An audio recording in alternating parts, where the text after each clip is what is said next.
Salut à tous et bienvenue dans ce nouveau podcast où aujourd'hui je suis une nouvelle fois accompagné de Arnaud. Salut Arnaud. Salut à tous. Voilà, donc Est-ce que tu peux te présenter rapidement? Arnaud Lamotte, voilà, on va dire technicien armement petit calibre, vu que je n'affectionne pas le terme d'armurier pour la simple et bonne raison qu'un armurier, aux yeux de la loi, c'est quelqu'un qui fait du commerce d'armes à feu, c'est pas mon cas. Voilà, moi j'ai travaillé pour l'administration française pendant plus de 15 ans, voilà, et je suis expert auprès de la cour d'appel de Limoges sur les armes à feu, donc je suis un spécialiste de la technique armes à feu petit calibre, et ça veut pas dire que je sais tout, évidemment. Et tu es évidemment auteur à succès, n'est-ce Ah pas? bah oui, hein. Ouais, ouais. Donc voilà, bientôt une seconde édition. Ah, Je ouais. lancerai un Kickstarter. Voilà, tu m'as tendu la perche, hein. Voilà, en fin d'année. Voilà, en fin d'année Ok. 2025, il y aura un deuxième Kickstarter. Vu que Justement, c'est c'est bien que tu le quasiment. dises. Parce que... Ouais, excuse-moi, je t'ai coupé Non, non, en non, plus la fin de ta non, phrase. non, parce qu'il y en a quasiment, parce que bah déjà moi ça y est j'en ai plus Hmm. d'exemplaires et après il y avait deux armureries donc SDS et Histoires qui m'en avaient précommandé et chez SDS il y en a quasiment plus au Ah moment où oui, on enregistre d'accord. et il en reste un petit peu chez les Histoires mais alors, je pense qu'au moment où ça sera diffusé il n'y en aura plus. Ok. Voilà. Et du coup, c'est bien que tu le mentionnes, puisque justement, si je t'ai demandé de faire ce podcast sur le retardement par galet, c'est parce que tu es technicien justement, et que le sujet est quand même assez complexe. Et deuxièmement, je sors au moment où il y a ce podcast, je sors où je vais sortir là mon livre sur les armes suisses. Et le rapport, le lien entre les armes suisses et le retardement par galet, c'est évidemment le Sturmgewehr 57. Et c'est vrai qu'en écrivant la partie sur le retardement par galet pour essayer de comprendre un petit peu, remettre un petit peu les bases historiques, les bases, enfin, d'où ça vient en fait le retardement par galet, comment ça a été inventé, trouvé, et comment les Suisses l'ont utilisé, pourquoi ils ont arrêté, etc. Bref, tu m'as aidé beaucoup dans l'écriture. Oula. Je Oh là pense là. évidemment à mon ami Théo aussi qui nous écoute peut-être, Mm. qui m'a beaucoup aidé là-dessus, que c'est quand même assez complexe finalement quoi. Enfin, un truc qui est là pour simplifier. Est-ce que C'est c'est le système le plus complexe sur une arme à feu je dirais de taille individuelle, hein, Eh, évidemment. je vais faire une réponse un peu de daube. Pour moi, c'est relatif la complexité. C'est sûr que le plus simple, objectivement, sur une arme à réarmement automatique, c'est la culasse non calée. On Mm. va partir de là parce que déjà, pour les gens, c'est important de comprendre. La culasse non calée, c'est pas compliqué. Ça veut simplement dire simple. Alors les Américains, ils parlent de straight blowback, c'est-à-dire straight, c'est-à-dire Mm. sans artifice. Voilà, la balle part dans un sens, la culasse part dans l'autre. Là, on dit bien culasse parce que c'est la culasse qui est directement mise en œuvre. Voilà, il n'y a pas de dispositif qui va générer de verrouillage, il n'y a pas de dispositif qui va générer une démultiplication mécanique ou un freinage ou quoi que ce soit. La seule chose qui va faire en sorte que la balle quitte le canon avant que l'ensemble mobile, donc ici la culasse, ait opéré un recul critique, et je vais revenir sur la notion de recul critique, c'est la masse. C'est tout. C'est juste la masse de la culasse qui va faire en sorte que la balle Mm. a le temps de quitter le canon avant que l'étui, ou la douille, appelez ça comme vous voulez, ait opéré un recul critique. Qu'est-ce que j'appelle un recul critique? C'est le fait que l'étui ou la douille se soit sorti de la chambre un peu trop et donc que les parois de l'étui ne soient pas soutenues par la chambre et donc ça va générer un éclatement, un arrachement de l'étui. Voilà, c'est ça que j'appelle le fait qu'il y ait une ouverture prématurée. Ok. Ok. Donc c'est simplement ça. Donc là, c'est juste la masse qui va jouer et autant c'est jouable sur des calibres de faible puissance jusqu'au. On va prendre les pistolets hein, pour prendre des exemples pour que ça Alors, parle. ben, les pistolets, oui, mais les pistolets en 7,65, en 6,35, 9 cours et 9 Makarov. Mm. Par exemple, en 9 para, ça existe, mais c'est déjà beaucoup plus compliqué parce que ça fait des armes de poing lourdes. On peut penser, même si on est plutôt à la base en 9 largo qu'en 9 para, au Astra 600. Voilà, et ça fait des armes qui sont compliquées généralement à manipuler et tout ça. Donc, sur les pistolets mitrailleurs, le 9 mm, le 45, pas de problème. Et sur les armes de poing, plutôt le 6,35, le 7,65, le 9 cours, voilà, et quelques calibres de puissance moindre qu'une 9 Mhm. para ou que du Et 45.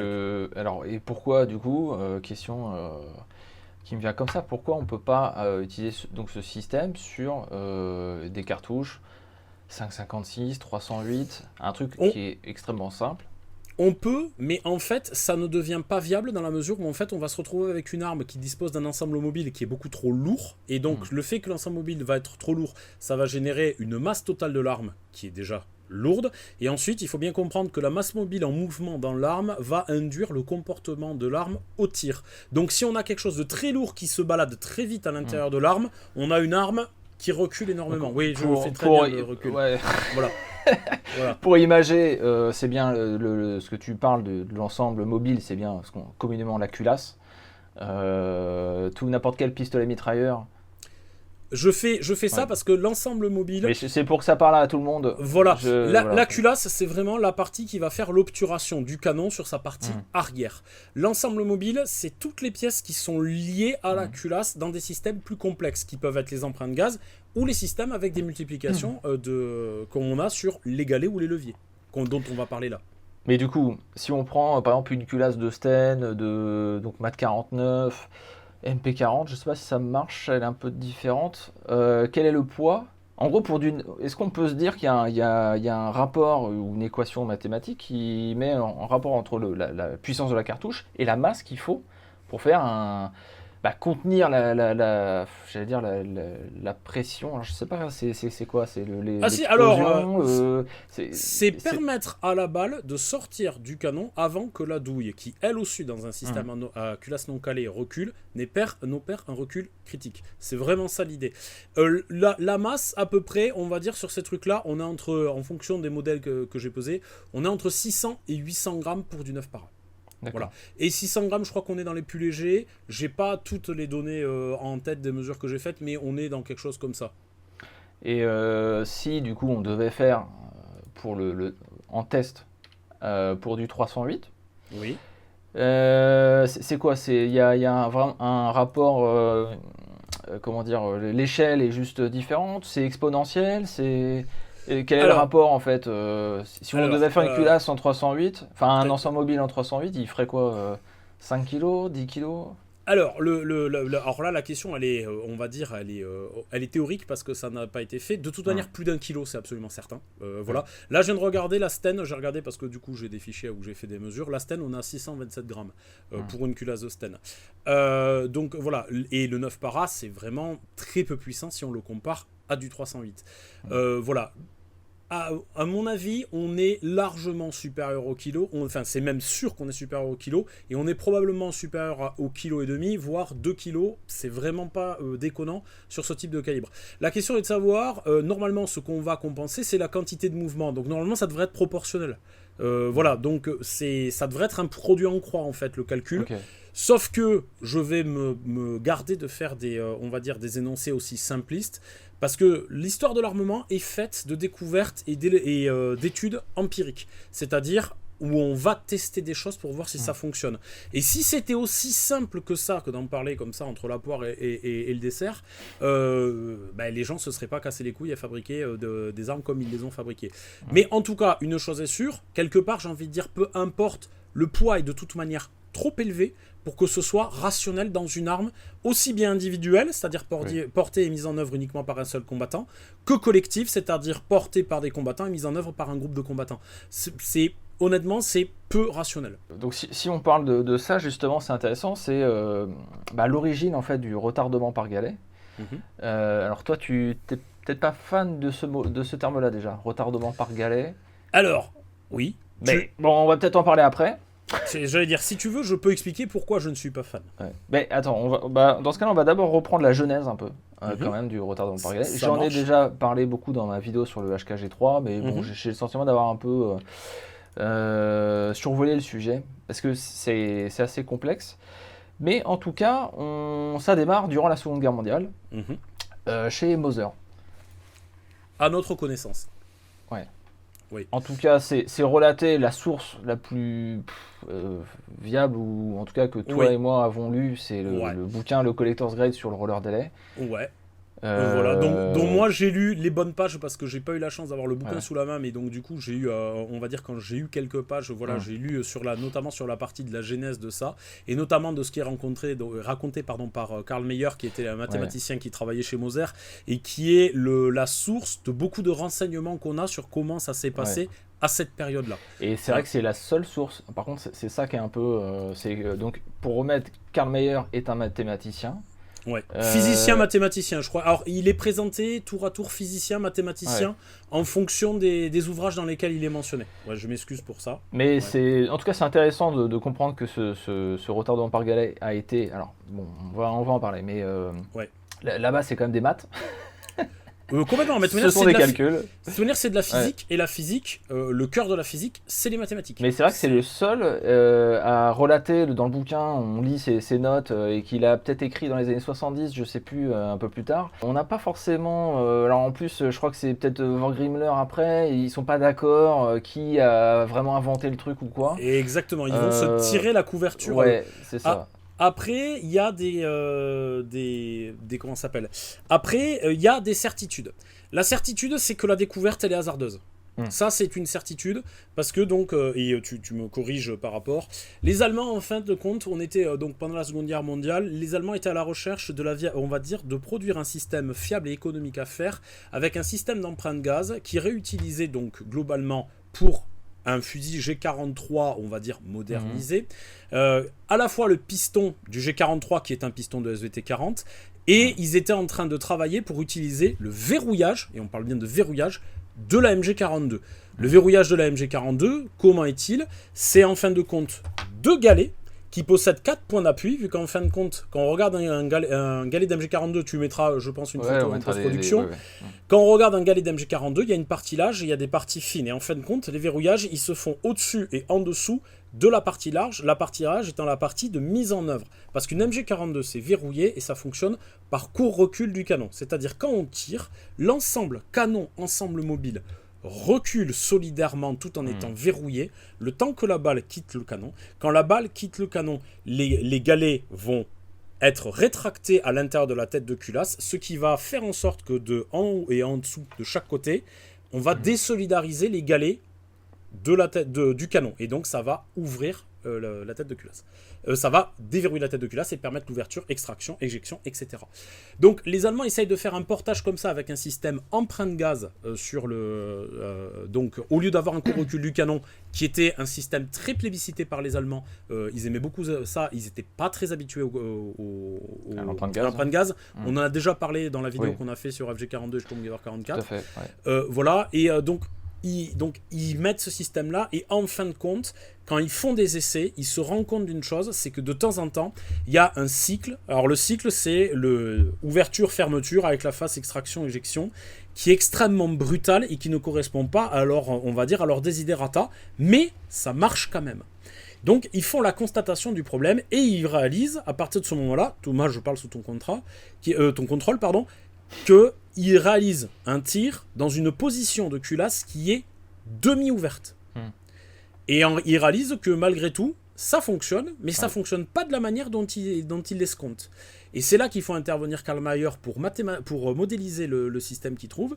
Et c'est comme ça qu'ils arrivent à passer de ce système emprunt de gaz, où il y a donc l'utilisation d'un verrouillage, à un système où en fin de compte il n'y a plus de verrouillage, parce que la notion de demi-verrouillage n'a aucun sens. Ça a un sens dans leur, on va dire historiquement dans leur découverte. Voilà, mais c'est ce que j'allais dire. Eux, ils découvrent, c'est comme le mot fusil d'assaut. Ouais, sauf que c'est de la, sauf que c'est de la propagande. C'est un concept qui n'existait pas avant. Bon, il découvre un peu, quoi. Mais parce que normalement, un verrouillage est quelque chose de binaire, c'est-à-dire verrouillage, c'est positif ou négatif, c'est-à-dire une porte, elle est ouverte ou elle est fermée. Et si on veut dire elle est verrouillée, c'est-à-dire elle est fermée à clé ou elle est pas fermée à clé.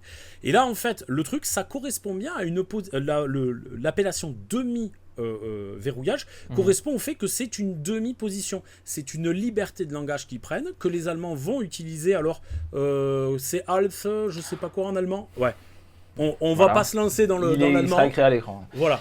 Et donc effectivement ils constatent ça, donc ils vont produire des armes en supprimant ce système d'emprunt de gaz et en gardant la position des galets qui correspondrait à, on va dire, une demi-position de fermeture.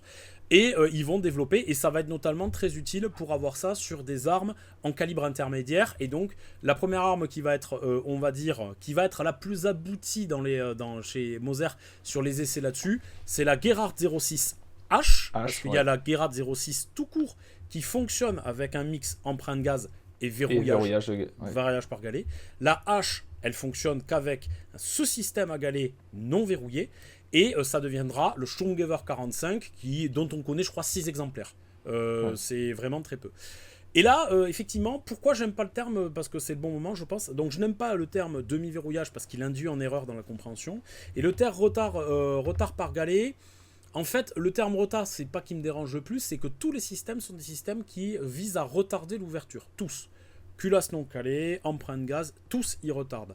De la même manière, et donc nous, on l'emploie pourquoi? Parce que les Américains parlent de delayed blowback. Voilà. La réalité des systèmes qui sont employés tels quels, c'est que ce sont des systèmes qui utilisent des artifices de démultiplication mécanique pour faire des transferts de force. C'est ça le truc. Et celui qu'on connaît tous, qui est très simple, c'est le levier.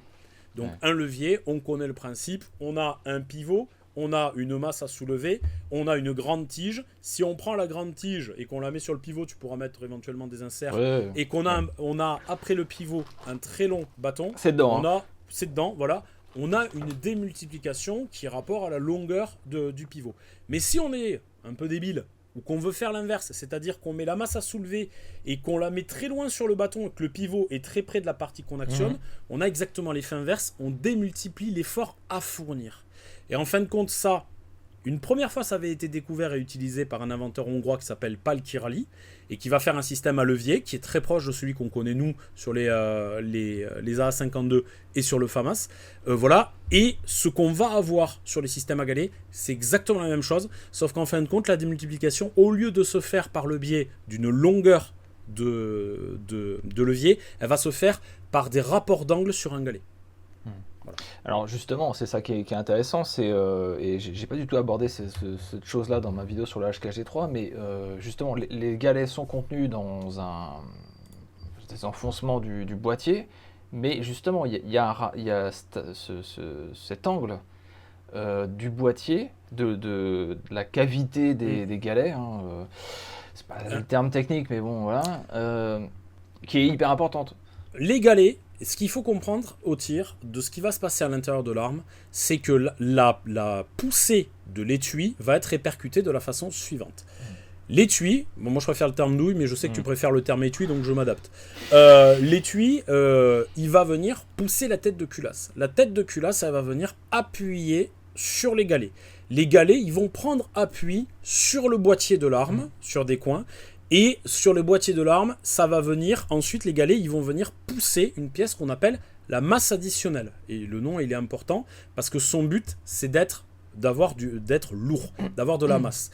Et en fin de compte, le rapport d'angle qu'il va y avoir entre le fait que la culasse appuie sur un côté sur le galet vient pousser sur le boîtier d'un côté et va venir pousser sur la masse additionnelle de l'autre, ce rapport d'angle, c'est lui qui va générer la démultiplication de l'effort à fournir pour déplacer la masse additionnelle. Et c'est pour ça qu'il faut que la masse additionnelle soit lourde. Et effectivement, quand on regarde un système de G3, la culasse fait environ 778 grammes. Quand on regarde la majorité de la partie, tu la mettras en post-production, je referai des mesures quand je le pourrai. La majeure partie de la masse de l'ensemble non mobile d'un G3, c'est la masse additionnelle parce que c'est la partie qu'il faut démultiplier. Bah, c'est logique. Bah, après, mon 510, mon AMT, c'est pareil, il fait 700 grammes à peu près au total. J'ai pas mesuré il faudrait que je mesure d'ailleurs. Mais on mettra à l'écran, moi je le ferai pour le G3 quand je peux, vu qu'on aura si je vais le faire honnêtement. Mais je peux le faire moi pour mesurer sur J'ai un peu la flemme. Mais je le ferai sur le Stromgewehr 57 parce que moi c'est des questions, et ça c'est pareil, je peux faire sur les deux. Voilà, c'est juste qu'il faut que je trouve l'opportunité de le faire. Du coup, c'est hyper intéressant de justement donc démultiplier artificiellement le poids de la masse additionnelle. Ouais, artificiellement, alors oui, en fait, on démultiplie, on utilise un artifice, parce que le terme artificiel ici, il pourrait être mal compris. On utilise un artifice pour, pendant le temps où les galets sont en œuvre, parce que les galets, ils vont venir se rétracter à l'intérieur de la tête de culasse, et le temps qui se rentre à l'intérieur de la tête de culasse, on va démultiplier l'effort qu'il y a pour pousser la masse additionnelle. Évidemment, ça a une contrepartie. Cette contrepartie, c'est que la masse additionnelle, elle, par contre, on va la propulser à une vitesse très grande. parce qu'effectivement, l'énergie va pas disparaître dans la nature. Il y a une partie de l'énergie qui va se convertir sous forme de recul dans l'arme, parce que tout simplement, les galets, ils sont en appui sur la carcasse, donc il y en a une partie. Mais on va dire, la tendance naturelle du système, c'est d'accélérer la masse additionnelle. Et c'est pour ça que sur le FAMAS, on va appeler ça levier amplificateur d'inertie. Ça amplifie l'inertie de la masse additionnelle. Et le LAI publication, c'est un hommage au FAMAS, levier amplificateur d'inertie. Ouais, j'étais obligé de le placer, quoi. Mais d'ailleurs, donc les galets, les leviers du FAMAS, ça fait exactement la même chose. Même combat, c'est juste qu'on va avoir, entre guillemets, un habillage différent. Dans les deux cas, on va avoir l'amplification de l'effort à fournir pour déplacer la masse additionnelle. C'est exactement la même chose.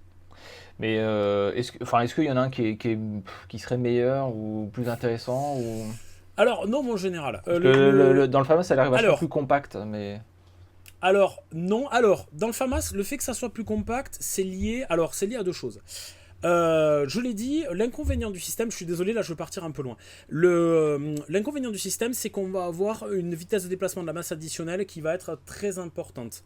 Le souci de ça, c'est que ça veut dire qu'on va avoir une énergie de masse additionnelle qui va être très grande. Donc il faut lui permettre de se décélérer. Et pour se permettre de décélérer, dans le G3, le choix qui est fait, c'est de mettre une course de culasse qui est très grande, et avec un amortisseur qui est relativement... Il est costaud, l'amortisseur du G3. Pareil, j'ai des photos pour ça, si vous voulez. Voilà. Mais par contre, on va dire, il est relativement court. Le FAMAS, l'amortisseur qui est levé qui est logé, on va dire, dans la partie qui est en contact, en contact avec la joue, lui, il fait pareil que le truc, c'est qu'il utilise un système de levier. Il y a un levier. Et donc, en fait, on a une course qui est très courte, mais on va avoir un système d'amortissement très travaillé. Alors, ça a quand même un coût, hein. Le FAMAS, la cadence de tir, on est au-dessus des 1000 coups par minute. Voilà, on est au-dessus des 1000 coups par minute, et honnêtement, c'est pas un avantage pour le tir, très clairement pas. Et voilà, et le G3, en fait, on a déjà une cadence de tir qui est élevée. Pareil, il y a des vidéos, il y a des articles là-dessus sur mon site pour ceux que ça intéresse. Mais par contre, on a une course de boîtier qui est très très longue, le but de l'opération étant de permettre la décélération du truc. Et donc, pour répondre à ta question un peu plus précisément par rapport au fait d'avoir, parce que donc tu parlais de la compacité, je t'expliquais pourquoi il y avait une différence de compacité notable entre un G3 et un FAMAS, et aussi le fait que on n'a pas le même niveau de cartouche, mais ta remarque sur la compacité des systèmes est vraie quand on compare à calibre équivalent, c'est-à-dire quand on regarde un HK33 et qu'on regarde un FAMAS, on en a bien un, le HK33, qui a un boîtier qui est beaucoup plus long que celui du FAMAS, il n'y a pas de problème là-dessus. Voilà, mais par contre, par rapport à la question, est-ce qu'il y a un avantage ou pas, a priori, je dis a priori parce que ça c'est des choses que j'ai toujours entendu dire dans le milieu professionnel mais que je ne peux pas certifier parce que j'étais pas là, etc. Ce qui aurait poussé les Français à ne pas poursuivre la piste, parce qu'on va en parler, du galet par rapport à celui du levier, c'est que les systèmes à galet seraient beaucoup plus exigeants d'un point de vue métallurgique, c'est-à-dire l'utilisation des métaux. Il faudrait des métaux de meilleure qualité, mieux maîtriser le sujet, industriellement plus au point, et c'est pour ça qu'on aurait fait des systèmes à levier qui étaient plus faciles à maîtriser. Mais a priori, on va en parler, a priori, parce qu'il y a une connexion française et espagnole, et justement sur les galets, ils ont galéré chez 7mai pour remettre ça en place. Donc effectivement, fin de la guerre, le Garand 06H est en quelques exemplaires dans les étagères de Moser. Je crois qu'ils en récupèrent dans un train qu'ils avaient fait essayer de faire fuiter vers l'Autriche ou un truc comme ça. Ouais, c'est les Anglais, je crois qu'ils récupèrent ça. Voilà, il y a une histoire comme ça. Bon, c'est rigolo, c'est anecdotique, mais c'est rigolo. Ouais. Donc les Français récupèrent l'usine de Moser. Bon, ça après, c'est même pas si intéressant que ça, mais c'est surtout qu'ils récupèrent aussi des ingénieurs de chez Moser et ils les amènent à Mulhouse. Voilà. Ouais. Pas très loin. À l'AME. Voilà. Et effectivement, Vorgrimler qui travaillait. Alors, je ne sais pas trop ce qu'il faisait vraiment chez Moser en fait. Grande question existentielle. Non, mais c'est vrai, dans le bouquin, c'est pas du tout dit. En fait, il arrive. Il travaillait sur le sujet des armes, mais on ne sait pas trop exactement ce qu'il faisait. Bon, bref, visiblement, il connaissait bien le sujet et il arrive avec une centaine d'autres ingénieurs en France pour continuer à développer son fusil d'assaut. Alors, c'est surprenant de se dire que finalement, on est dans les années 45-50. Le Garand 06, il est quand même là. Alors, je sais pas s'il était fiable ou dans quel état d'avancement il était. Mais en tout cas, il a développé quand même 2-3 armes. Et c'est beaucoup en calibre 30 M1 d'ailleurs. Exactement ce que j'allais dire. Parce que les Allemands, eux, ils l'avaient fait, on l'a pas dit, c'était pour du 7,92 par 33, c'est-à-dire c'est pour le calibre du Sturmgewehr. Ouais. Donc voilà, et donc nous, forcément, on a utilisé la cartouche. Ce qui se rapprochait le plus d'une cartouche intermédiaire, qui est malheureusement n'en est pas une, c'est le 30 à main. Et en fait, ça n'a pas abouti plus que ça, quoi. C'est dommage parce qu'on aurait pu avoir un vrai fusil d'assaut à la place du MAS 49 et de la MAT 49. Bon, les choses ont fait que... Alors, allez, vas-y. non, on n'aurait pas pu avoir un vrai fusil d'assaut, parce qu'on n'avait pas de cartouche. On n'avait pas de On calibre a pris intermédiaire. La 31, ou j'en sais rien. Eh ouais, mais le 30 à main, le 30 à main n'est pas un calibre intermédiaire. Alors bon, c'est pas le débat ici, mais mon point de vue, c'est que les capacités opérationnelles du 30 à main n'en font pas un calibre intermédiaire. Les capacités opérationnelles étant de pouvoir faire un tir jusqu'à 300-400 mètres. Voilà, globalement, le 30 à main en situation opérationnelle, compte tenu de son efficacité terminale, c'est pas fait pour. Donc voilà, le 30 à main n'a jamais que la puissance d'une grosse 357 Magnum. Il faut pas le fantasmer plus que ça. Donc voilà. Mais donc du coup, on n'avait pas ça. Je pense que ça a probablement été quelque chose de freinant. Et à la place, on a eu le 308. Et surtout, nous, à la place du 308, on a eu la sortie de l'OTAN. Enfin, du commandement intégré de l'OTAN. Donc, on a gardé le 7.5.54 pendant longtemps. Et au lieu de prendre le fusil d'assaut, on a fait ce qu'ont fait beaucoup de pays occidentaux. On a continué le couple fusil semi-automatique. Même s'il y en a qui ont pris des fusils automatiques, comme le G3 ou le FAL. C'est une escroquerie, le tir automatique là-dessus. Et avec le pistolet mitrailleur. Donc, effectivement... on n'aurait pas pu avoir un fusil d'assaut à proprement parler. Mais je t'ai coupé. Mais du coup, donc Wargrimler se retrouve en 51 ou 54, je sais plus, dépêché chez 7 mai en Espagne. Voilà. Qui est le centre d'études qui est à Santa Barbara. Ouais, technique. Voilà, exactement, d'études de matériel. Voilà. Spécial. Voilà, matériel spécial. Et spécial. Ouais, et spécial. Et spécial. À Santa Barbara, et où effectivement, ils vont travailler sur la mise au point d'un fusil. Alors, pour le coup, à la base d'un fusil d'assaut, vu qu'eux vont travailler avec une cartouche qui est la 7,92-40 7 mai, qui est une munition hyper intéressante, avec un noyau en aluminium, une balle qui est très très longue, c'est, voilà, elle est, moi, ça fait partie ouais, elle est très, très spéciale, hein, cette exactement. Cartouche. On sent bien qu'ils sont dans des questionnements de faire du novateur et du pragmatique. C'est-à-dire pourquoi avoir mis de l'aluminium. Je pense que le but de l'opération, ils voulaient une balle légère. Pourquoi avoir une balle légère? Ça permet d'avoir des vitesses plus rapides en sortie de canon. Et pourquoi avoir des vitesses plus rapides en sortie de canon? Tout simplement parce que ça permet de toucher plus facilement, plus loin. Je grossis le trait à l'extrême. Mais dans l'idée, c'est ça. Quand on va réduire le temps qu'il y a entre le tireur et la cible, tous les paramètres qu'il va y avoir, la distance, le vent, comment s'appelle, la cible mobile, le fait que ça bouge, ça va simplifier le travail du tireur. Donc c'est bien d'augmenter la vitesse. Et par contre, augmenter la vitesse, ça va forcément se faire au détriment de quelque chose, et c'est de la masse. Et donc là, l'idée de mettre de l'aluminium, c'est pas idiot. Après, j'aurais été curieux de voir comment cette balle tenait le vent quand même. C'est grosse balle, légère, le vent. Ouais. Bon, en tout cas, ils partent là-dessus, ils font le modeléo A et B. Le B devient, voilà, simplifier les choses, l'histoire, le 7 mai espagnol. Le Modelo 58, et ouais, après Modelo 58. Et après 7 mai C. Ouais. Voilà, 7 mai C. Donc en 308, mais pas vraiment un 308 voilà. Winchester, enfin autant. Ouais, exactement. 7,62 par 51, pardon. Autant, comme on connaît. Un peu moins chargé. Alors, c'est là aussi, c'est une balle plus légère. Si j'y pas de bêtises, elle est un peu plus petite. Ouais. Si elle fait je 150 grains, je crois, non? Ah non, genre la balle autant fait 140. La balle autant fait 147, 150 grains. Et de mémoire, non, la balle de 7 mai, de mémoire, pareil, tu vérifieras. Je crois que c'est 100 grains. Mais oui, donc on est sur une balle de 100 grains, on est sur une balle qui est bien plus légère. Ce qui est bien plus rationnel, ce ne sera pas les seuls à le faire. Les Japonais introduiront aussi une 308 plus légère. Pas eux, c'est 113. Voilà, 113 grains, merci Thomas. Voilà, donc elle est bien plus légère, et donc qu'est-ce que ça va faire d'être bien plus léger? Déjà, ça va rendre l'arme plus maîtrisable, notamment pour les exercices de tir et de tir au rafale, mais également ça va faire en sorte que mécaniquement les contraintes sont moins grandes.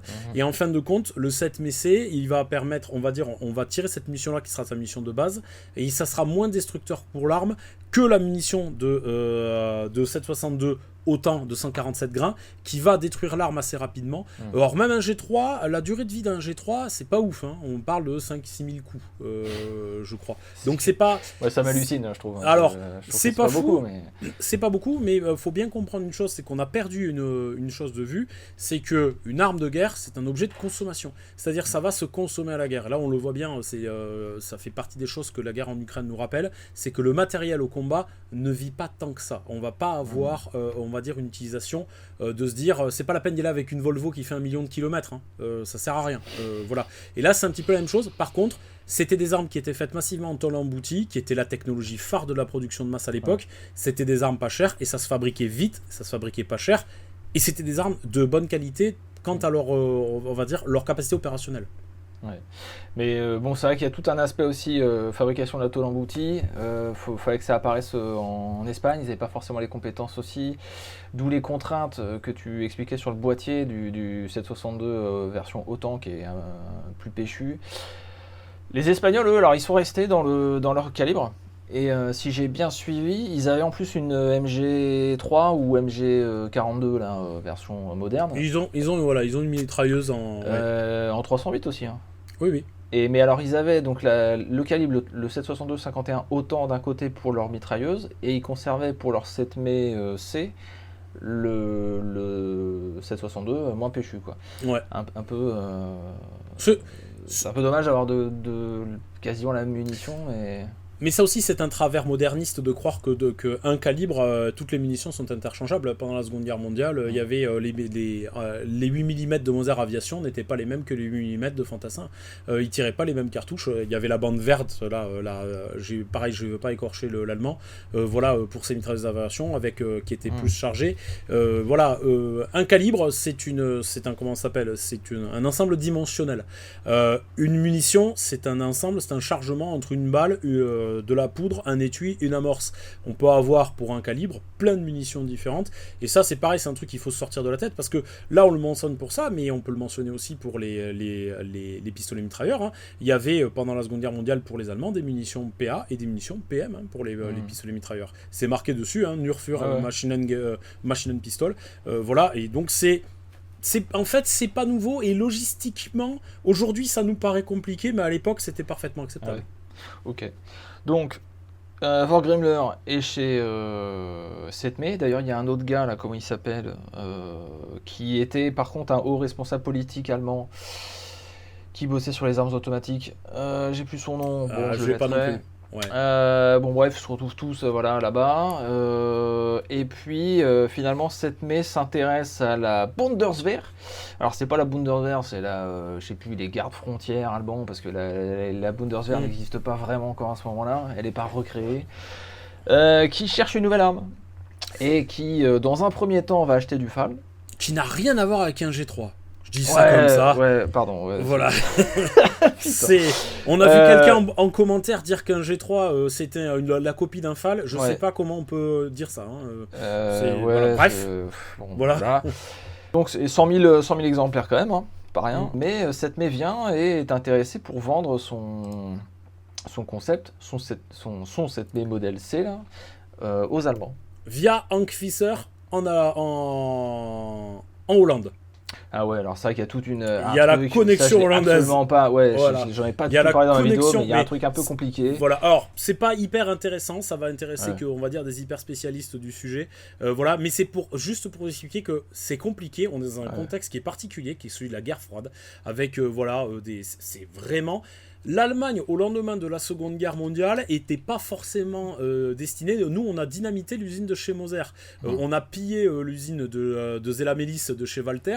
Les Allemands, globalement, n'avaient pas envie qu'ils refabriquent des armes trop rapidement. Donc ça s'est pas fait à la cool, on va dire. Et donc, du coup, il y a eu des chemins tortueux, et donc c'est... Mais c'est vrai qu'il y a ce mec-là, alors je sais plus c'est quoi, il achète les brevets pour l'export. Oui, c'est un marchand. C'est un marchand, il fabriquait il imprimait des notices pour l'export, pour préparer le terrain, et puis en fait c'est comme ça que ça s'est su à moitié, c'est très bizarre. Enfin c'est très bizarre, c'est tortueux. Mais ça me fait penser à Armalite, je sais pas pourquoi. Je Alors, pense que mais c'est parce le que, pays, parce que justement, ce que j'allais dire, parce que c'est pareil, c'est les Hollandais qui ont fait l'importation de Armalite en Europe. C'est Oui, pour oui. ça, ils avaient le contrat. Donc c'est pour ça que ça t'y fait penser. Donc, au début, le G3 est pas trop, marche pas bien. Non, il demande là à ce que le G3 soit avec la cartouche, la 762 300 autant. Ouais, Donc, la il 762 autant. Voilà, On va il dire comme faut ça. refaire un boîtier, il faut refaire l'arme, etc. Et qu'est-ce qui se passe après? Je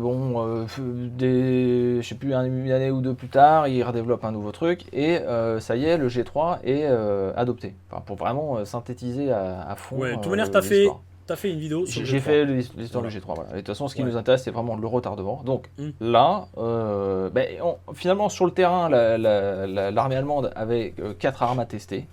Donc le FAL, l'AR-10 de chez justement des Armalite, Armalite, ouais. enfin version, c'est pas le portugais, mais bon, il y a des versions, il y a plein de versions différentes de l'AR-10 à cette époque-là.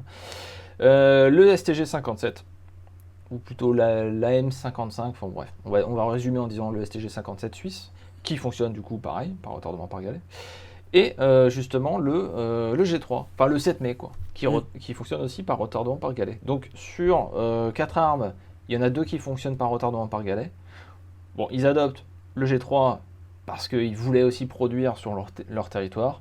Ce qui est logique. Une arme de conception plus ou moins allemande, hein, quand même, d'origine. Ouais, moi je Bon. dirais une arme de conception allemande. C'est voilà. Ouais. Les passages à l'AME et chez Santa Barbara sont des accidents de parcours. C'est voilà, l'arme quand on voit sa construction, la manière dont elle est fabriquée, et les technologies qui sont employées, c'est une arme allemande. Ouais. Et donc c'est parti. Arrive HK, voilà. Arrive Qui- HK. Qui est Moser, hein. Ouais, Ni alors plus ni moins. c'est des anciens qui bossaient chez Moser. Voilà. Alors et c'est pareil, c'est assez folklorique parce que merde, l'usine HK, enfin HK c'est rien au début quoi. Ouais. Je sais même pas comment ils ont eu les contrats pour faire les trucs parce que Ils font des machines à écrire à la base. ouais, ils font des jauges pour fusil suisse, enfin c'est ridicule. Ouais.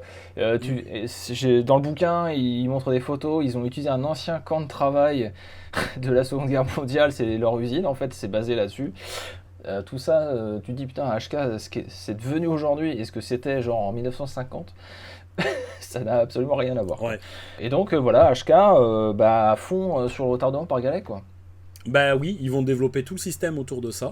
Vu qu'ils vont faire le G3, après en 1969 ils vont faire, alors 68 je crois, purée j'ai un doute. À la fin des années 60 ils vont faire la version 556 et ils feront également une version en 9 para, donc qui va devenir le légendaire MP5. Ouais. Vu que le MP5 c'est jamais qu'un G3 en 9 para, ça pour le coup c'est absolument vrai. Et donc voilà, et ils vont faire tout leur système là-dessus. Ils vont également proposer la HK21 qui est une version fusil mitrailleur à remplacement de canon rapide. Donc ils vont développer tout un système d'armes autour de ce système à galet, ce qui n'est pas complètement incohérent parce que déjà il y a au niveau de la fabrication c'est les mêmes outillages, donc c'est intelligent.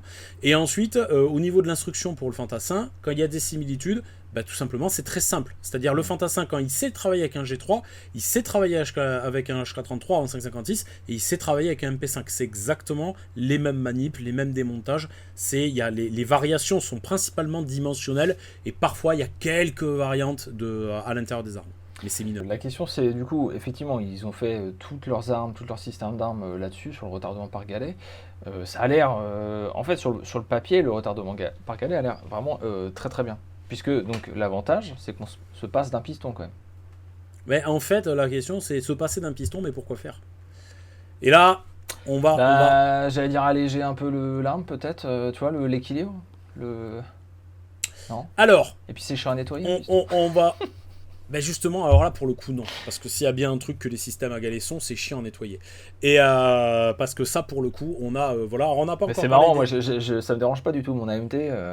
Par contre, démonter mon 550 et démonter le piston, ça me saoule à chaque fois, quoi. Ouais, alors pourtant, je te garantis que nettoyer un G3, c'est chiant comme la mort. Hein. Et voilà, après, l'AMT, je l'ai pas nettoyé plus que ça, mais parce que voilà, mais par contre, G3, j'ai beaucoup tiré avec, mais vraiment beaucoup. J'ai beaucoup nettoyé. Idem HK33, j'ai beaucoup tiré avec la HK33. Voilà, c'est chiant à nettoyer. Et quand on en discute avec des utilisateurs, y compris des utilisateurs de MP5, c'est vraiment quand les gens te disent un défaut, c'est celui-là. C'est le nettoyage, parce qu'après le reste, globalement, c'est très bien. La critique du poids. On a vu qu'en fin de compte, le poids de l'ensemble mobile d'un fusil d'un G3, c'est 778 grammes parce qu'on est obligé d'avoir une masse additionnelle qui est lourde. Et donc en fait, ce poids, on pourrait très bien l'utiliser pour utiliser un piston. Donc il serait pas nécessairement plus lourd. C'est pas forcément le poids global, mais c'est plus l'équilibre. Alors, l'équilibre, en fin de compte... moins de poids sur l'avant. Tout dépend. En fait, hein. On va comparer, là où j'ai ouvert, ouais, je suis sûr, je suis hyper lumineux, parce que je viens d'ouvrir, je regarde la masse... C'est le soleil du Limousin. Voilà, le soleil du Limousin. Si tu veux, si on compare la masse de l'ensemble mobile d'un HK33, ça fait 545 grammes. Si on la compare avec, on va prendre un système à piston d'un attelé, le SAR 80. Le SAR 80, donc qui ressemble, donc qui est un article sur mon site, ça ressemble à un R18. L'ensemble mobile avec le piston fait 367 grammes. Donc en fait, il est plus léger. Et si on le compare à un M16A1, le M16A1 aussi est plus léger. Je rappelle, 545 grammes pour le HK33, 471 grammes pour un M16A1. Et si on le compare à une Kalachnikov en 7,62-39, donc un calibre plus puissant, 545 grammes pour le HK33 et le AK-47 avec le piston. Donc je parle AK-47 type 3, je parle des premiers. 516 grammes. Si on compare avec un AKM, c'est légèrement moins de 500 grammes. Donc en fait, c'est plus lourd. Voilà. Okay. Donc cet argument-là, il est d'ailleurs de la même manière que les gens vont dire le système à admission directe des gaz à l'intérieur d'un M16 est plus léger que les autres. C'est pas vrai. Globalement, c'est pas dans l'absolu, c'est pas vrai. Si on prend un système d'AR-18, le système d'AR-18 est plus léger. Voilà. La répartition des masses est différente. Est-ce que ça induit vraiment quelque chose d'hyper significatif en termes de comportement au tir ? Pareil, il y a 2 articles là-dessus sur mon site, sur le comportement des fusils d'assaut au tir. Personnellement, c'est une opinion, je n'en suis pas convaincu. Okay. Pour moi, c'est pas aussi déterminant que le fait d'avoir la ligne du canon dans l'axe de l'épaule. C'est-à-dire, quand on a une ligne de canon qui est au-dessus de l'épaule, on a une arme qui roule au-dessus de l'épaule. Ça, oui, ça c'est vraiment très très palpable. Mais le fait d'avoir l'ensemble mobile qui est un peu désaxé sur le dessus, un peu, pour moi... c'est pas le plus significatif. Il y a quand même un phénomène dont on n'a pas du tout parlé, enfin phénomène non, mais la chambre cannelée. Il faut qu'on en parle. Parce que ça semble indissociable du retardement par galet. Et salé. En fait, c'est indissociable des systèmes on va dire, avec culasse non calée avec artifice de démultiplication. C'est indissociable. Parce qu'en fin de compte, s'il y a un collage de l'étui, si l'étui colle, tout simplement, il pousse plus la tête. Remet un peu, voilà. Réexplique un peu ce que c'est, une chambre cannelée. Alors, une chambre cannelée, sachant que des cannelures, il y en a de différentes natures. Parce que au cours des différents échanges qu'on a eu, on a vu que des cannelures, par exemple, le fusil mitrailleur Breda modèle 30, il y a une cannelure, mais il y a une cannelure qui ne débouche pas sur le canon. En fait, elle est uniquement présente sur la jupe de l'étui. C'est pour que les gens... Bon, il y aura des photos, mais ce sont des traits, hein, en gros. Des rayures dans la chambre. Voilà, c'est des rainures. Moi, je dirais des rainures plus que des rayures. Alors, sur les systèmes à culasse non calée avec artifice de multiplication, ces rainures vont, on va dire, partir de la bouche de la chambre, c'est-à-dire de là où la balle sort de l'étui, courir le long du collet, sur le rétrain également, et vont venir sur la jupe. Et on va en parler de pourquoi. Il y a d'autres cannelures qui sont faites et qui ne servent pas à ça. Et je parlais de l'exemple de la Breda modèle 30. C'est important de le préciser parce que pour pas qu'il y ait de confusion. Sur une Breda modèle 30, la rainure, elle n'est que sur la jupe de l'étui et elle sert visiblement à désengorger l'excédent de lubrification qu'il y a parce que la Breda modèle 30, il y a un graisseur. Voilà, il y a un graisseur. Et cette rainure... Ouais. Oh, il n'y a pas que qui ont mis des graisseurs sur les armes. Non, ah ouais, ouais, tout à fait. Voilà. Putain, c'est la seule arme que je connais avec ça, mais je trouve le système tellement Ouais, c'est sûr que quand on pense pas qu'ils pratique, que bon. quand on sait qu'ils sont partis en Éthiopie avec ça, c'est sûr, ça fait un peu froid dans le dos. Et donc, il y a deux rainures, une en dessus, une en dessous, si je dis pas de bêtises, mais ces rainures ne débouchent pas dans l'âme du canon. Donc, il n'y a pas de reflux gazeux de l'intérieur du canon là-dedans. C'est vraiment pour faire en sorte que l'excédent de lubrifiant vienne être canalisé dans ces rainures pour éviter qu'il génère une surtruc. Et le but de cette, par contre, là pour le coup, le but de la lubrification sur la Breda Model 30, c'est bien d'éviter que l'étui colle à la chambre. Parce que ce problème d'étui qui colle à la chambre est un problème constant sur les armes à armement automatique. Donc là, effectivement, le problème est d'autant plus grand. Si on a une arme, on va dire, avec un système qui fonctionne soit par court-recul du canon, soit par empreinte gaz, ce que ça va générer, c'est un effort supérieur sur l'extracteur lors de la phase d'extraction, et potentiellement, on peut avoir un arrachage de culot. Moi, j'ai déjà vu ça sur le PTRS 41, où on a toute la partie avant de l'étui qui reste collée dans la chambre, et on a l'arrachage du culot. Et pour ça, un des meilleurs moyens d'éviter ça, c'est d'avoir une extraction primaire, c'est-à-dire de générer le retrait de l'étui, pas seulement en tractant, mais en faisant comme un tire-bouchon, c'est-à-dire en tournant et en tirant en même temps. C'est ce qu'on appelle l'extraction primaire. Évidemment, on peut pas... Un G98, un 88K. Voilà. On voit bien que quand on soulève la culasse, on en fin de course, une première extraction. Voilà. Ça bouge un petit peu, quoi. Exactement. Et voilà. Et alors, pour les gens, parce qu'il y a des gens qui sont dubitatifs là-dessus, est-ce que c'est vraiment nécessaire ? La réponse est oui, parce que dernièrement, Jean-Paul avec sa carabine, donc Jean-Paul Sapé SDS avec la carabine Mini Radius, ouais. Les premiers prototypes qu'ils avaient fait, ils s'étaient dit on va le tenter sans parce que c'était des protos, et en le tentant sans, c'était merdique parce que ça collait systématiquement. D'accord. Donc le collage de l'étui, c'est un vrai problème. Et c'est encore plus problématique sur un système qui est en culasse non calée, parce que comme son nom l'indique, la culasse n'est pas calée, et pour réarmer, il faut que la douille impulse l'ensemble mobile via la tête de culasse. Et donc, si la douille reste collée, eh ben, tout simplement, elle va pas impulser, ou alors si elle reste collée, même momentanément, elle va moins bien impulser l'ensemble mobile. Pour faire en sorte que ça soit pas impulsé, ils ont eu l'idée de mettre des cannelures. Alors, ces cannelures, elles n'ont pas débuté avec les systèmes à retardement par galet. Et on les retrouve avant et on les retrouve. Alors, là, du coup, justement, avec Théo, il avait trouvé un document très intéressant qui montrait l'utilisation ancienne de cannelures. Le problème, c'est qu'il y a certains modèles d'armes dont on n'a pas l'exact schéma de comment la cannelure est utilisée. Mais à minima, et peut-être que toi, tu as un autre exemple en tête. Moi, le plus ancien que je connais, c'est sur SVT-38 et SVT-40, qui sont des armes qui fonctionnent par empreinte gaz. Mais il avait trouvé un truc des années aussi, après-guerre, Première Guerre mondiale, italien aussi, je crois. Mais voilà, mais le problème, c'est que c'était italien. C'était italien, et je pense que et c'est pour ça que j'aurais bien voulu avoir les plans de ce truc-là, ou voir l'arme directement. Je ne sais pas si ces cannelures-là, ce sont des cannelures façon Breda Model 30, et c'est pour ça que j'en parlais, ou si c'est des cannelures façon système à galet. Petit ajout en post-production, il se trouve qu'entre le moment où nous avons enregistré le podcast et sa sortie, on a trouvé le brevet de 1915, enfin un brevet de 1915 où il y a la description des rainures qui étaient faites par les Italiens dans les chambres, et il s'agit bien de rainures qui commencent dans l'âme du canon, donc qui font de l'adduction de gaz sur les parois, comme on peut le voir sur la photo qui est à l'écran.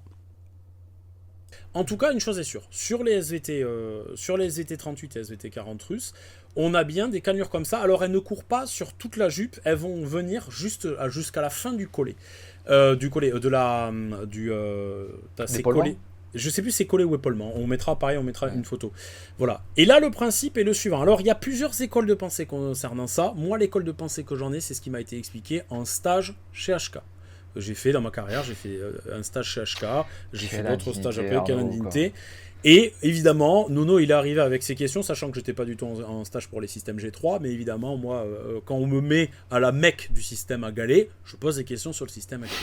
Et l'explication qu'il m'a donnée, qui est la plus cohérente et qui a été corroborée par d'autres choses que j'ai lues, c'est qu'en fin de compte, ici, le collage, on évite le collage par adduction de carbone sur la jupe de l'étui. C'est-à-dire, les rainures, elles vont permettre de mettre du carbone partout, ce carbone à très haute température. L'instructeur de chez HP, qu'on saluera, qui est un mec très bien, m'expliquait, même quand tu prends l'étui, à la sortie au tir, tu constates que l'étui, malgré le fait que tu n'as pas mis d'huile, tu as l'impression qu'il est lubrifié, et quand ça va sécher, quand ça va se refroidir, il va perdre cet aspect lubrifiant, c'est parce que le carbone, quand il est à haute température, il est lubrifiant. Et donc c'est ça l'intérêt de la chambre cannelée, selon eux. Après, il y a des gens qui vont vous dire que l'intérêt, il est mécanique. C'est-à-dire que la poussée des gaz sur l'étui, c'est ça qui va éviter le collage. Je n'y crois pas. Et je m'explique pourquoi je n'y crois pas. Déjà, quand on regarde les chambres cannelées, quand on a des étuis un peu mous, les étuis, ils épousent les cannelures. C'est-à-dire, on va retrouver le relief des cannelures. Ce qui veut dire que l'action mécanique qu'il y aurait autour, elle serait quand même bien minime là-dessus. Et ensuite, pourquoi ça, à mon sens, ça ne tient pas ? Parce que tout simplement, la pression qui est à l'intérieur de la chambre est bien supérieure au peu de pression que peuvent amener la cannelure autour du système. Par contre, le fait que l'étui soit recouvert de carbone sur toute sa longueur, ça, c'est vérifiable, ça se voit systématiquement, et c'est logique. En fin de compte. Mais alors pourquoi, par exemple, le SVT40 en a, le M1 Garand n'en a pas? Alors, le M1 Garand, verrouillage rotatif. Et le M1 Garand... le G43, non? Le G43, c'est de la merde. Et le GK... Alors, le SVT40, une chose est sûre, c'est que le SVT40, des problèmes de collage d'étui, il y en a eu. Et le SVT40, le verrouillage, c'est le même verrouillage qu'un FAL, c'est-à-dire c'est une culasse béquille. C'est-à-dire on a une culasse qui, quand elle arrive sur sa ponceron arrière, tombe, elle va contre un coin d'appui, et au moment du tir, le piston, il va venir pousser, tracter la partie haute, puis tirer à l'arrière. Donc on n'a pas de mouvement de rotation. Et non, justement, le FG42, non, le FG42, verrouillage rotatif. Et d'ailleurs, je crois bien que c'est con parce que verrouillage rotatif et pas d'extraction primaire, ce qui est quand même très con. Parce mais que... il a sa chambre cannelée. Ah non, le FG42, non. Ah bon? Ah non, je confonds avec l'histoire du double épaulement. Ouais, non, il n'y a pas de... Ok, c'est encore autre chose, le double épaulement. Ouais, non, il n'y a pas, à ma connaissance, il n'y a pas d'arme à chambre cannelée pendant la Seconde Guerre mondiale en Allemagne. Peut-être les Schumgewehr 45 et ça, ces prototypes-là, je ne sais pas, j'ai pas vu. Donc voilà, et dans la littérature que j'ai lue, je n'ai pas souvenir qu'il y ait marqué qu'il y avait une chambre cannelée. Maintenant, c'est peut-être un oubli de ma part, donc c'est à vérifier. Est-ce qu'ils en parlent? S'ils le découvrent, ils parlent justement que les étuis sont arrachés. Alors, il parle des phénomènes d'arrachage de culots.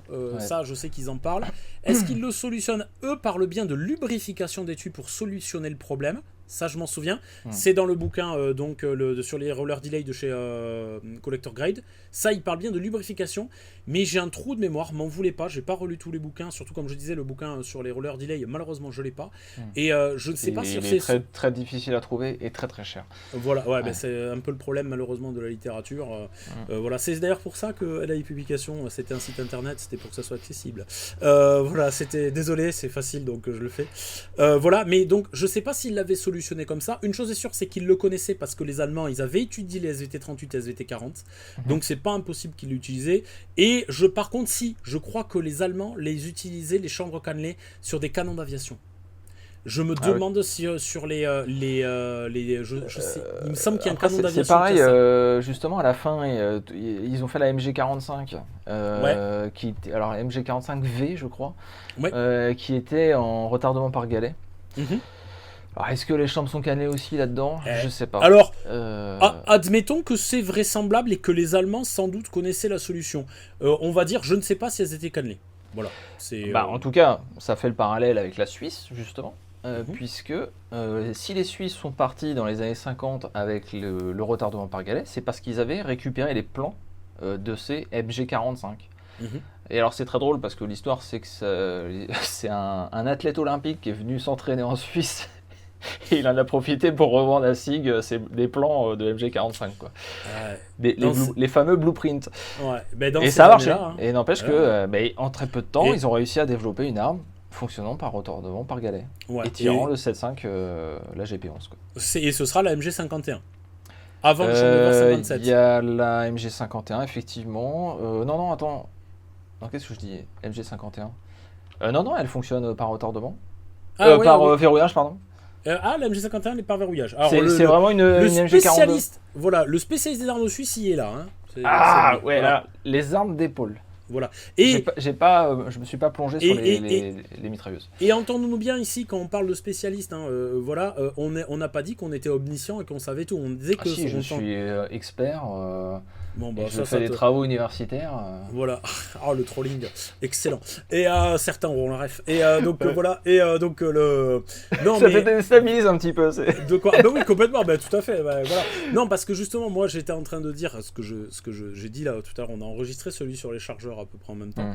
Et donc voilà, ce que je disais, spécialiste, ça veut dire qu'on étudie la chose et qu'on en a fait une spécialité. Ça veut pas dire qu'on sait tout. De même que expert auprès des tribunaux, ça veut dire qu'on a une spécialité. Voilà, attention, ne le prenez pas au sens de je sais tout, j'ai tout vu, je me trompe jamais. Mais évidemment que dans ma vie, je me suis trompé, comme tout le monde. Hein. Voilà. Mais d'ailleurs, n'hésitez pas dans les commentaires à nous le dire, il n'y a aucun problème. On accepte les critiques. Exactement. Si elles sont bien écrites, polies, voilà, et respectueuses. Et fondées. C'est-à-dire les personnes qui vont vous expliquer que le FAL, c'est une copie de G3. Moi, je prends pas mon temps, mais je perds pas mon temps à débunker ça, sachant que n'importe qui cherchera 5 minutes comprendra que les deux armes n'ont strictement rien à voir. Donc, on va pas perdre son temps là-dessus. Le temps, on est comme tout le monde, il est précieux. Ouais. Et donc, alors les Suisses donc, ont utilisé le retardement par galet dans leur STG 57, hein, donc c'est quand même aussi une arme d'une taille et d'un poids assez conséquent. Bon, c'est plutôt par rapport peut-être à son style de fabrication. Et le truc, c'est qu'ils n'ont pas réussi à continuer là-dessus. En fait, quand ils sont passés à la... Alors c'est un peu compliqué parce qu'ils ne sont pas passés à la 5,56 autant, hein, évidemment. Ils ont cherché de faire une cartouche intermédiaire, enfin plus intermédiaire en tout cas. Ils sont partis dans différentes recherches. Et ce que m'expliquait quand même Edouard Brodbeck, hein, c'est le père du SG 550. Quand ils travaillaient sur le SG 530, ils ont essayé les deux trucs, le retardement par galet et le verrouillage par galet. Et d'ailleurs, avec piston quoi. Et d'ailleurs, si pour les gens qui ont Instagram, si vous voulez voir les deux armes, vous allez regarder Helvetica Firearms. Ouais, il a les deux, il a la chance. Il a les deux, très bon Instagrammeur. Et donc, alors dans le retardement par galet, c'était le problème d'ouverture prématurée et d'arrachage d'étui, de ce qu'il m'a dit. Hein. Et ensuite, le verrouillage par galet, et ben c'est marrant, tu vois, on tourne ça là cet été. Je l'ai vu, je l'ai vu il y a 2 mois, et il me réexpliquait que le problème, c'est que c'était le cook-off. Il y avait le fait de devoir passer 5 chargeurs d'affilée. Et sans que tu remettes une cartouche et le coup parte tout seul en auto-inflammation. En auto-inflammation. Voilà. Et il n'a pas réussi. Ouais. Et donc à ce moment-là, à cette époque, il travaillait avec Beretta et Beretta a décidé de partir en mode Kalachnikov. Alors oui et non, parce que le Beretta R70, le système de verrouillage, il est proche du Garand, il n'est pas proche de l'AK. Ah ouais? Ah oui. Oui, mais alors attends, l'AK aussi, tu disais, c'est inspiré peut-être du M1 Garand. Mais, non, pas peut-être, c'est sûr, c'est Mikhail Kalachnikov lui-même qui l'a dit, il a dit le verrouillage, c'est écrit dans son livre, voilà, c'est écrit dans ses mémoires, donc Ma vie en rafale, une fois de plus. Non, c'est admis de sa part, d'ailleurs, comme je disais, les Russes n'ont pas de problème avec ce qu'ils ont copié. Alors, en armement petit calibre, après j'en sais rien pour le reste, voilà, moi-même étant sidecariste, je sais bien que visiblement il y a des problèmes d'ego sur les gens qui considèrent que les Russes ont fait, et d'ailleurs même pas, parce que la version officielle des Russes c'est que le sidecar rural c'est du rétro-engineering, donc ça veut dire qu'ils ont copié, donc ils sont très à l'aise avec l'idée de copier, voilà, mais par contre ils ont pas copié le Sturm, ils ont copié le Garand, ils ont copié d'autres choses, bon bref, on s'éloigne du sujet. Donc Kalachnikov il s'est effectivement librement inspiré du système Garand, mais qu'il a amélioré, qu'il a fiabilisé. Et donc on parle pour la tête de culasse, alors que par contre quand on prend un Beretta R70, pareil, il y a un article sur la R70 223, c'est vraiment, on sent l'affiliation avec le Garand direct, que Beretta connaissait bien, vu qu'ils en fabriquaient, alors que quand on va regarder ce qui deviendra après le SIG 540, là pour le coup c'est une tête de culasse d'AKM. En tout cas ils n'ont pas trouvé de solution, et ils ont abandonné le retardement par galet. Ce que fait maintenant HK aussi. Alors, ils ne commercialisent plus qu'une version de MP5, mais c'est le seul, ça y est, ils ont arrêté et ils passent en version AR15. Alors, non, oui et non. Ils reviennent au piston, quoi. Mais non, mais Alors, j'ai mis des gros guillemets. Ouais, mais non, Arnaud, parce que oui, mais non, parce que l'abandon, on va dire le retour au piston de HK ne s'est pas fait avec le 416, il s'est fait avec le G36. Donc au début des années 90. Déjà, ouais. Voilà, le 416 il répond à une demande ponctuelle, c'est une demande de l'armée américaine. Le 416 n'existe que parce que l'armée américaine leur a demandé fiabilisez-nous le M16. Il n'existe qu'à cause de ça. Et voilà, et entre guillemets, victime de son succès, HK s'est retrouvé à en fabriquer beaucoup. Mais quand on regarde aujourd'hui leur choix, qui est celui du HK 433, c'est pas un AR-15. C'est pas du tout un AR-15. Il y a plein de choses qui ne collent pas avec un AR-15 et qui font quand même penser plus à un G36 qu'un AR-15. Ouais. Avec une carcasse en et alors pourquoi le G36 ils ont arrêté le retardement Alors, c'est une bonne question. En fait, la question est de savoir est-ce qu'ils ont arrêté le retardement ou est-ce qu'ils ont arrêté la tôle emboutie. Et je pense que la réponse est plutôt ils ont arrêté la tôle emboutie. Ouais. Je pense que c'est ça. Je pense qu'ils ont la tôle emboutie était vraiment une technologie de l'après-guerre qui était très prometteuse parce qu'elle permettait la fabrication en très très grande quantité, très rapidement et à moindre coût. Mais en fin de compte, sur des schémas d'armée qui correspondaient vraiment aux desiderata de la guerre froide. C'est-à-dire armes de consommation, énormément de fabrication, c'est des armes qui ont été produites à de très très grands exemplaires, mais par contre, sitôt qu'on ne fait plus de la production de masse, c'est peut-être un peu moins intéressant. Et donc là, le G36, il est sans doute, on va dire, toujours orienté quand même dans la production de masse, c'est du polymère, voilà, mais différemment, de façon plus modulaire, que ne l'était parce que le G3 est pas du tout un fusil modulaire, hein, c'est absolument pas pensé comme tel. Voilà, donc là ils l'ont remplacé. Donc pour moi ils ont changé le moyen de production, ils ont mis un prix à moyen de production qui était plus moderne, qui devait être plus rentable, je pense, peut-être un peu plus flexible. C'est une vraie question. Là-dessus. Donc à mon avis, c'était plutôt ça qui les a poussés à arrêter le système à galet. Et après, sur les desiderata modernes, les systèmes à galet n'aiment pas les obstructions lors du tir. C'est-à-dire en fin de compte, alors à ma connaissance, les armes n'explosent pas. Mais on a une ouverture prématurée. Qui va se traduire par quoi ? Qui va se traduire peut-être par un éclatement de l'étui. Je distingue bien le fait que l'étui éclate du fait que l'arme explose. C'est deux choses très différentes. Un étui qui éclate, très généralement, on va retirer les fragments de l'étui de l'intérieur de l'arme. L'arme ne va pas être spécialement endommagée et elle va repartir en service. Une arme qui explose, comme son nom l'indique, par définition, elle est détruite. Donc voilà, c'est vraiment une grosse différence. Mais a priori, donc, ça n'aime pas les tirs à obstruction. Et aujourd'hui, les armées de l'OTAN font deux types de tirs d'obstruction, généralement quand ils vont adopter une arme à grande échelle. Parce que, toujours pareil, les forces spéciales vont souvent on va dire s'en dispenser. C'est faire le tir à obstruction avec un projectile coincé juste après l'entrée de la prise de rayure. Et l'autre, c'est après l'empreinte gaz, donc plus loin. Et après, évidemment, il y a les tirs d'obstruction avec de la présence de liquide à l'intérieur. Alors, ça serait intéressant à faire, mais le problème c'est qu'il faudrait avoir des armes à sacrifier parce que comme je disais, je ne sais pas ce que ça va faire. Mais ouais, ton G3, une fois qu'il a 5000 coups, c'est bon. Ouais, voilà, mais bon, non, on va éviter ce genre de choses. Après, on trouverait bien des G3 en A1-11 qui servent à rien à sacrifier pour la science. Mais il faudrait le faire intelligemment, c'est-à-dire qu'il faudrait vraiment arriver à objectivement faire un tir avec de l'eau à l'intérieur du canon. On peut faire un appel à la communauté si vous avez un HK-G3 en semi-auto. Et après, je reviens sur une chose, les G3 sont chiants à nettoyer. Un G36, c'est un bonheur à nettoyer. Même les deux, c'est-à-dire source d'encrassement exogène ou endogène, et donc exogène qui vient de l'extérieur, endogène qui vient du tir. Voilà, le G3 par le tir va s'encrasser, ça va être très chiant.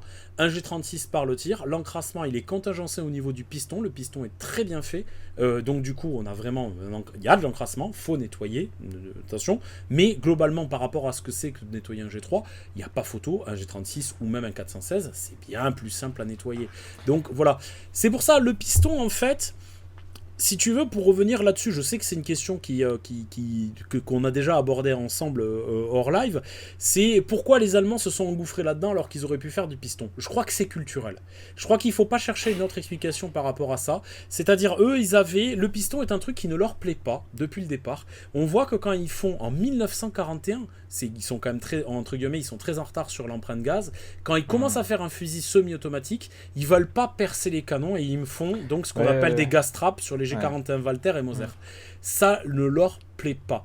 L'exception qui confirme la règle, c'est les gens qui feront le Sturm, et les gens qui ont fait le Sturmgewehr étaient des gens pragmatiques, donc eux ils se sont branlés des idées préconçues et de ça et compagnie, mais je crois que ça ne leur plaît pas.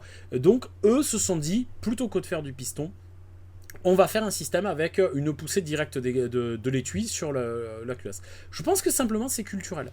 Je pense vraiment qu'il ne faut pas y chercher autre chose. Et c'est pour ça qu'il y a des pays qui, l'empreinte gaz, on peut parler de la Russie, mais on peut également parler de la France, on peut parler des États-Unis, on peut parler des Belges. Les empreintes gaz, ça les a pas dérangés.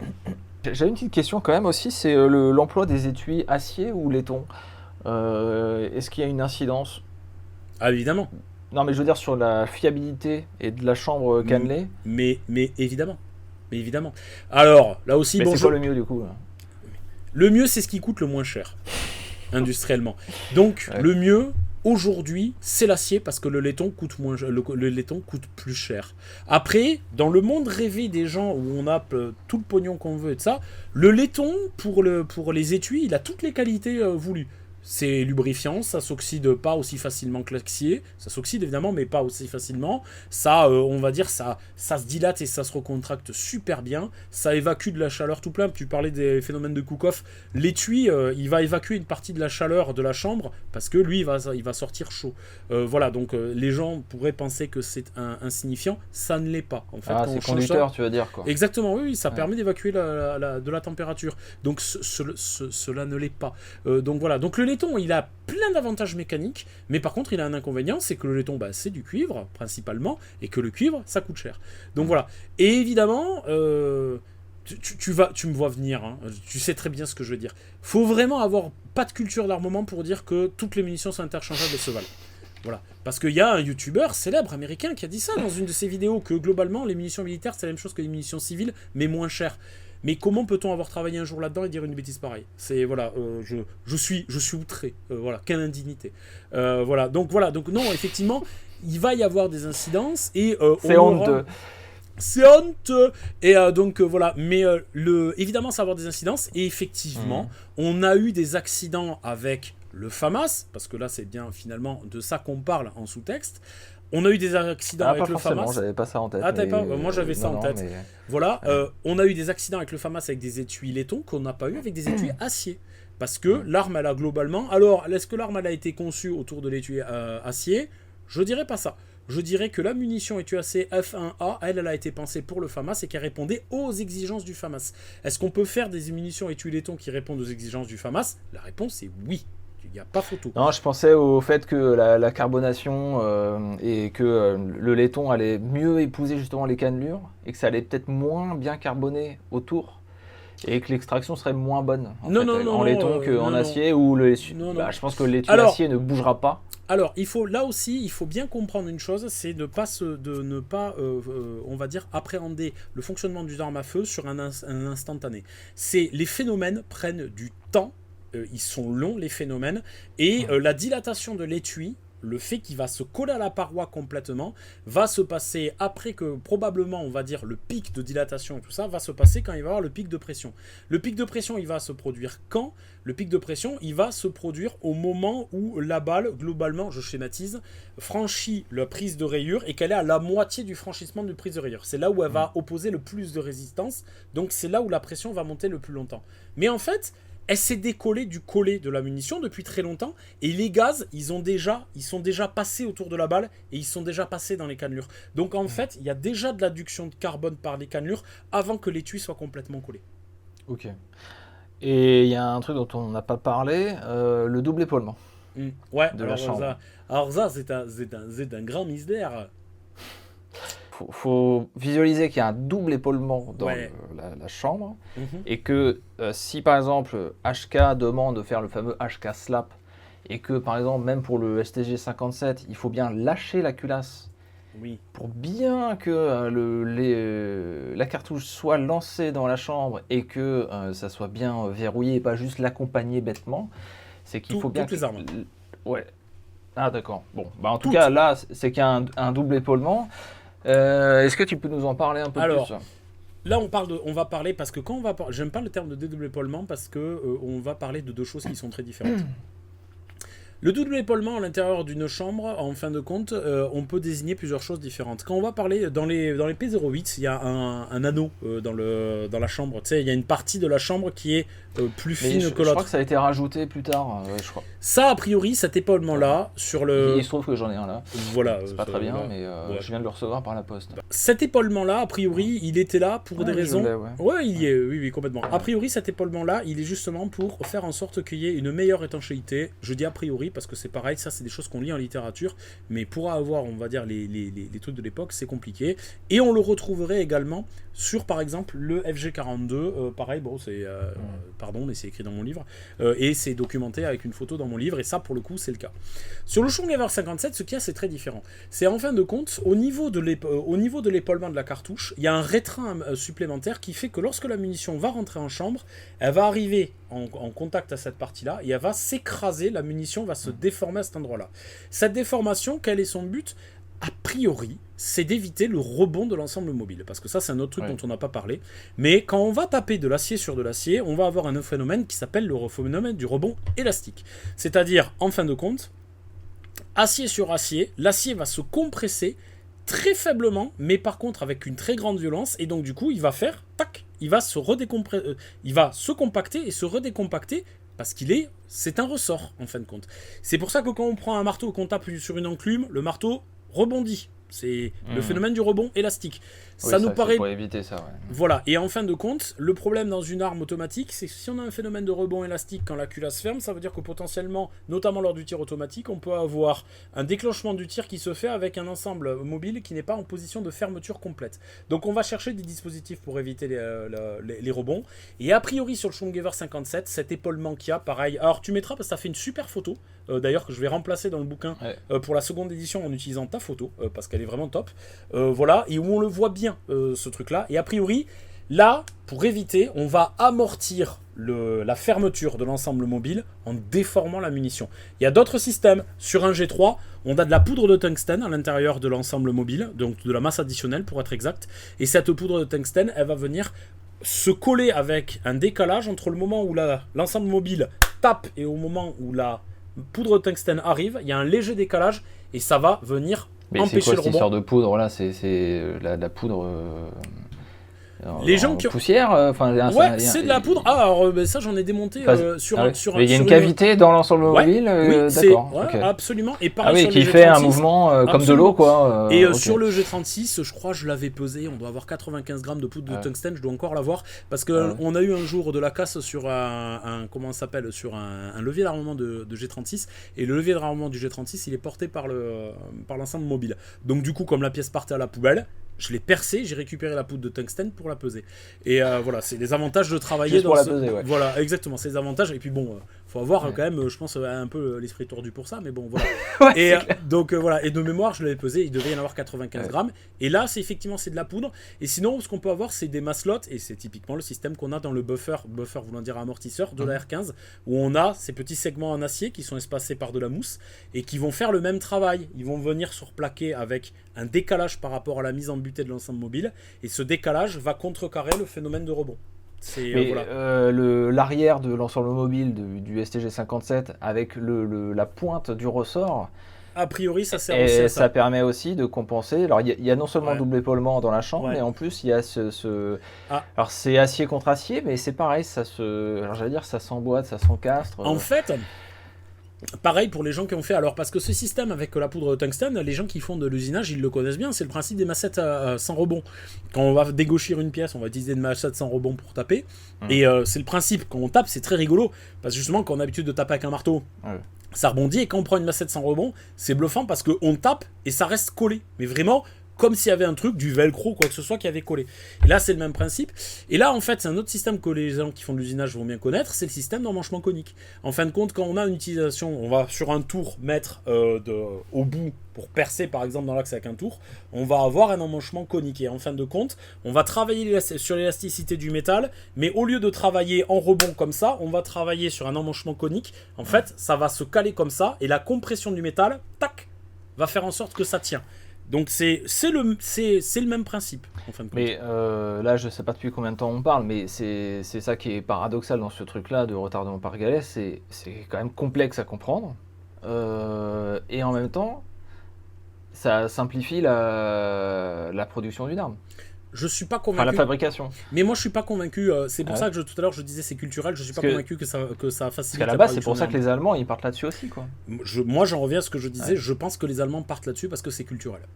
Je pense que les Allemands auraient très bien pu concevoir une arme à empreinte gaz avec de la tôle emboutie. Les Russes l'ont fait, les Allemands auraient été capables de le faire. Voilà, et les Américains aussi, ils ont fait la R-18 chez Armalite, qui est tôle emboutie, empreinte gaz. Je pense que le fait d'être parti là-dessus, c'est culturel. Et de la même manière, je serais très curieux, alors j'ai posé ces questions que j'ai posées à plusieurs personnes, de pourquoi ils sont passés sur le comment ça s'appelle, le levier amplificateur d'inertie. Alors, une des réponses que j'ai eues, je l'ai évoqué tout à l'heure, c'est le fait que le levier amplificateur d'inertie, a priori, était moins contraignant en matière de métallurgie pour faire des armes à culasse non calées avec des calibres d'une certaine puissance par rapport au système à galets. Mais par contre, pourquoi n'ont-ils pas continué à faire des pistons, enfin des systèmes à empreinte gaz? Parce qu'en plus, ça, nous, on faisait pas de pistons. Nous, on avait le 49 et le 49-56 avec l'adduction des tubes des gaz directs, mais de manière plus intelligente, c'est-à-dire, nous, on va pas insuffler les gaz à l'intérieur de l'ensemble mobile, on va juste le pousser sur sa partie supérieure. Voilà. Donc, Ah ouais, excuse-moi, je me marre parce que c'est. Enfin, oui, c'est des running gags hein, chez Voilà, nous. c'est. Voilà, Ouais. ok. Attends, je précise juste Pardon. que c'est le running gag parce que les gens l'ont pas. C'est le running gag de pourquoi les gens ne veulent pas comprendre que l'adduction des gaz directs à l'intérieur de l'ensemble mobile de la R15 est une source de problème et en aucun cas une solution. C'est voilà, parce que ça surchauffe, ça encrasse, ça n'allège pas contrairement à ce qu'on pense. Et non, il n'y a pas de piston. Voilà, et c'est d'ailleurs le principe. Bref. Oui, je Si, troll. Ouais, non, mais ouais. Mais vraiment, on faudra qu'on en reparle. Finalement, donc retardement par galet, j'ai l'impression que c'est une technologie, bon, de la guerre froide. Enfin, c'est imagé ce que je dis, mais Ouais, si. aujourd'hui, finalement, qui fabrique ça encore? De nouveau, quoi. Alors, À part le MP5 hein, qui reste encore voilà, au catalogue de chez HK. Qui s'en sert pour faire des armes. nouvelles armes et des armes de guerre? À ma connaissance, personne. De toute manière, je pense qu'aujourd'hui, si les fabricants d'armes de guerre, ça viendrait pas à l'esprit, à part pour des pistolets mitrailleurs en 9 mm par album, parce que c'est difficile de faire autrement, ça viendrait pas à l'esprit des gens de faire des armes qui tirent à QS non calé. Je pense que c'est compliqué pour des raisons de sécurité, de procès, etc. et compagnie. Le verrouillage d'une culasse, c'est très sécuritaire pour le tireur. Donc voilà, c'est voilà. Et donc bon, je pense que ça viendrait pas. Après des farfelus, il y en a toujours. Il y avait il y a quelques années, on avait testé un fusil semi-automatique en 338 qui utilisait le système de verrouillage du fusil météoreur Dr F avec les deux petites ailettes. 338. Ouais, en 338. Ulfebert, elle s'appelait un truc comme ça. Je te pousserai une photo si tu veux de la bête. Ouais. C'est débile. C'était stupide. Pas de comment ça s'appelle, pas d'extraction primaire. Utilisation d'une arme avec un verrou mobile qu'on peut remonter l'arme sans les verrous et tirer sans les verrous. Donc au niveau sécuritaire, une catastrophe absolue. Voilà, mais par contre quelqu'un s'est dit waouh, c'est génial. Non, c'était une idée de merde. Voilà, mais du coup chez les fabricants sérieux, je pense pas que la question se pose. Ok, donc finalement, ce qui devait être une révolution, et bon, qui est quand même un truc intéressant, hein, Oui. ne survivra peut-être pas bien longtemps encore. C'est vraiment, je pense, le MP5 qui lui donne. Alors après, toujours utilisé par, et je pense toujours produit par la Turquie et le Pakistan, à grande échelle. Le G3? Oui. Ah oui, l'Inde Ouais. aussi. Hein. Oui, enfin, non, le pas Pakistan. l'Inde, Pakistan, non. Oui, l'Inde, ils ont- POF, voilà, au Pakistan, bien sûr. Voilà. Ouais. Et voilà, je pense que eux, entre guillemets, vont encore l'utiliser pendant longtemps. Ah oui, l'Iran, c'est pareil, ils doivent encore avoir plein de G3. Mais de l'Iran, je sais pas s'ils ont fabriqué. C'est une bonne question. Si, Ouais. ils ont fabriqué, ouais. D'accord. Ouais. Tu vois, j'avais oublié ou j'ai pas su. Donc voilà, la révolution qui n'en est pas une, et on vient du classique finalement, le piston, quoi. C'est un peu comme les chargeurs tambours. Ouais. Pour faire Ah un oui, parallèle. Vous, ça fait plusieurs mois, mais nous, c'était ce matin. C'était ce matin. Et c'est vrai, en fin de compte, mais dans l'histoire de l'armement, il y a beaucoup de choses qui sont comme ça. D'ailleurs, je pense que c'est pas propre à l'histoire de l'armement. Je pense que c'est, en fin de compte, il y a des moments où on essaie de réinventer la roue. Et en fin de compte, on réalise que la roue, c'est très bien et qu'on n'a pas besoin de faire autre chose que de la roue. Et je crois qu'il y a vraiment ça. L'empreinte gaz pour les armes à armement automatique d'épaule, je pense que c'est vraiment le truc qui est un peu incontournable. Comme la culasse non calée avec un verrouillage ascensionnel de la partie arrière du canon, pour les armes de poing. Très sincèrement. Alors, pour les armes de poing, moi je serais même d'avis d'aller encore plus loin que ça. Je ferais de la culasse non calée avec des munitions moins puissantes. Parce que pour moi, c'est encore plus rationnel. Mais, comme les gens veulent du 9 para et qui veulent de la puissance, parce que bon, vous comprenez. Du 50 AE, quoi. Mais là, c'est un emprunt de gaz. Ouais. Non, mais bon, je veux de la puissance. Ah bah exactement. Bref. Ok, Ouais. écoute, on a fait le tour, je pense, de la question. Ce qui est important de rappeler, faire la distinction retardement et verrouillage par galet. Et que non, le G3 n'est pas inspiré de la MG42. Que dire de plus? Un mot pour la fin? Votez Eisenhower, mais personne n'a la ref. Cette fois-ci, je vais l'expliquer. C'est pourquoi je dis ça. Et je sais, je fais chier avec mes digressions, mais moi, ça m'amuse de faire chier avec mes digressions. On est en fin de podcast, plus personne. On est en fin de podcast, il n'y a plus personne. Donc il y a quelques mois, Yann Schroeder m'a posé cette question en fin de podcast en me disant un mot pour la fin. J'ai dit voter Eisenhower, je suis sûr que personne n'a la ref. C'est dans Indiana Jones, c'est le Royaume de Cristal, parce que ça aussi, unpopular opinion, j'adore ce film. Et donc quand le professeur Irina Spalko dit un dernier mot, professeur Jones, il dit voter Eisenhower, ce qui est très rigolo dans le contexte des années 50. Ouais. Voilà, donc moi ça m'a fait rire. Ok. Tout le monde s'en fout. Ça marche. Et d'ailleurs, Quoi, c'est dans ton livre? Ah oui, non. Non, tu m'avais. Mais rends l'argent. Voilà, rends l'argent. Voilà. Ouais. Donc bon, voilà. Okay. Bon. C'était comme ça, tu pourras faire la vignette d'évaluation avec la casquette HK si tu veux. Ça marche. Ok, écoute, merci Arnaud pour tes explications. Merci à toi. J'espère que c'est complexe à suivre, encore une fois. Quand on a compris que c'est un levier, c'est pas compliqué en fin de compte. Et après, il y a tout un tas de choses. C'est pas fondamentalement, à part si on est physicien et qu'on est mathématicien, c'est pas si important que ça. Voilà. Ok. Eh bien écoute, merci à toi, merci à vous tous de nous avoir regardés. N'oubliez pas, en ce moment, normalement, mon livre et bientôt Arnaud fera une seconde édition. Ça sera au début du mois de décembre, ça c'est à peu près sûr. Voilà. Ok. Allez, ciao tout le monde. Ciao.